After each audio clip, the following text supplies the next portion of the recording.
Morning everyone. তো অনেক পর স্কুল খুলেছে, তো স্কুলে এসেছি আর বাবুর মুখের অবস্থা দেখো। তো স্কুলে যাবে না, কান্না করছে।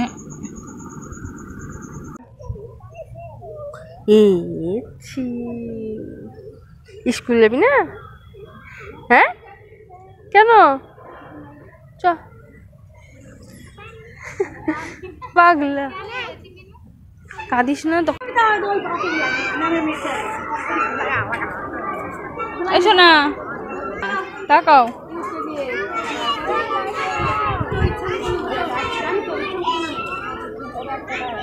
এবার আসছি। তো স্কুলের গেট খুলেছিল না, এই জন্য সবাইকে লাইন দিয়ে দাঁড় করিয়ে রেখেছিল। তো ওদের এক্সাম শুরু হয়েছে আজ থেকে। তো সবাই যাচ্ছে, আর এগুলো হলো LKG, এদেরকে ঢুকিয়ে দিচ্ছিল। আর যারা একটু বড় ক্লাসের ছিল তাদেরকে দাঁড় করিয়ে রেখেছিল, তার কারণ তাদের টাইম হয়নি ঢোকানোর। তো এই যে ভিতরে ভিতরে কত চিৎকার, আন্টিরা পুরো নাজেহাল অবস্থা।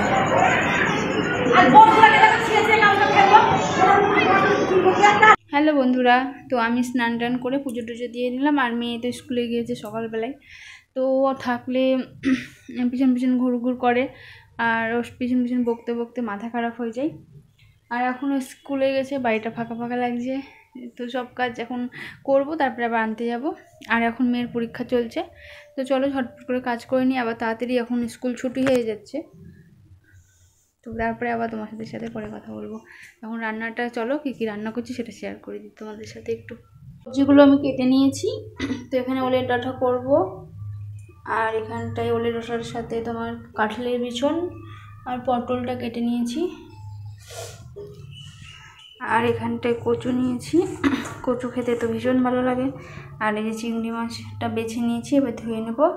তো কচু চিংড়ি করবো আর ওলের ডাঁটা করবো, আজকের মেনুটা এইটাই থাকবে আমাদের। তো চলো এবার ঝটপট করে আমরা রান্নাটা বসিয়ে দিই, এগুলো ধুয়ে নিই।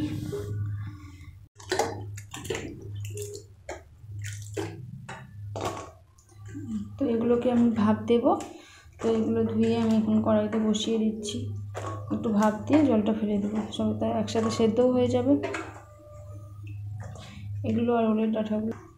আর সকালে মেয়ের স্কুল বলে তো আমি এগুলো রাতের বেলাতে কেটে রেখেছি, কারণ এগুলো কাটতে একটু টাইম লাগে। আর যেহেতু আমার অনেক খিচিবিচি থাকে একা হাতেই, এই জন্য আমি এগুলো কেটে নিয়েছি। তো জল দিয়ে সব রেডি করে দিলাম, এখন আমি ভাপ দিতে বসে।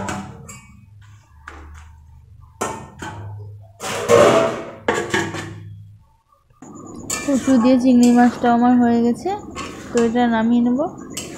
তো আমার রান্না বান্না কমপ্লিট। আবার এখন যাব মেয়েকে আনতে, এসে ভাতটা হলো করব। তো দেখো এই যে আমার ওলের ডাঁটা, আর ওইদিকে তো কচু চিংড়ি। তো ফ্রেন্ড খাওয়া দাওয়া হয়ে গেল, আর পুরো অন্ধকার। তো বাইরে বৃষ্টি হবে মনে হচ্ছে। আর বাবু খেয়ে দিয়ে ঘুমিয়ে গেছে, এই যে ওকে ঘুম পাড়িয়ে আমি খেতে বসছি।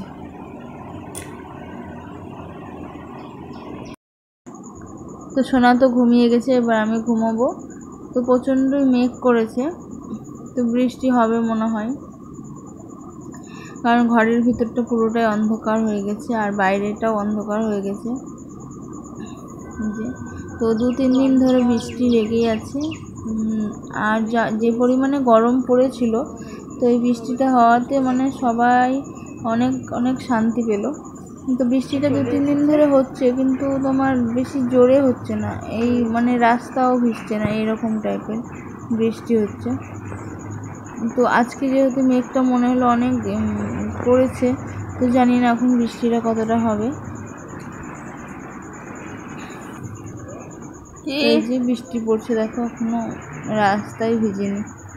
তো আমি এগুলো মেলে দিয়েছিলাম, আমি ভাবলাম তুলে নিই, যদি জোরে বৃষ্টি আসে তো ভিজে যাবে ছাটে। তো এগুলো তুলে নিয়ে এখন ঘরে যাব, ঘুমোবো। তারপরে শুভ, আর এমন সেই টাইমে এত জোরে আওয়াজ হচ্ছে, আমি আবার জানালাটা খুলে দেখছি যে মানে এত জোরে বৃষ্টি হচ্ছে। তো 2-3 দিন ধরে যে বৃষ্টিটা হচ্ছে, তো এই যে কিছুক্ষণ যে বৃষ্টিটা হলো দুপুরবেলাতে, তো প্রচুর জোরেই হয়েছে বৃষ্টিটা। বৃষ্টির শব্দও একটু আলাদা রকমের। আর আমি জানলা খুলে বসে বসে দেখছি। তারপরে ঘুম থেকে উঠে তো আমি একটু খাবার বানাবো ভাবলাম।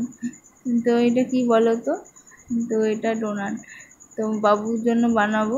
অনেকদিন ধরেই বলছে মা বানিয়ে দাও বানিয়ে দাও, তো আজকে ফার্স্ট টাইম বানাচ্ছি। অনেক সময় সব কিছুতে কিনে খাওয়া হয়, তো ঘরে বানিয়ে একটু করলে একটু বেশি করা যায় আর সবাই মিলে খাওয়া যায়। তো যেমনই হোক, তো কেমন হয়েছে অবশ্যই জানিও। তো যদি কখনো আবার করি তো এই রেসিপিটাও তোমাদের সাথে শেয়ার করব। আর এত কষ্ট করে করে যখন বাচ্চারা ভালো লাগে তখন ওরা খুশি হয়, তখন খুব মনটা ভরে যায়। তো লাস্টের ওই দুটো ছিল, তো ওই কোনো রকম করা হলো। তো এই যে রেডি আমার ডোনাট। তো বাবু খেয়ে দিয়ে তো ওরা বলছে যে খুব ভালো হয়েছে, আবার হলো চকলেট চেটে করতে খাচ্ছে। বলছে। তো আমার ভিডিওটা কেমন লাগলো অবশ্যই জানিও।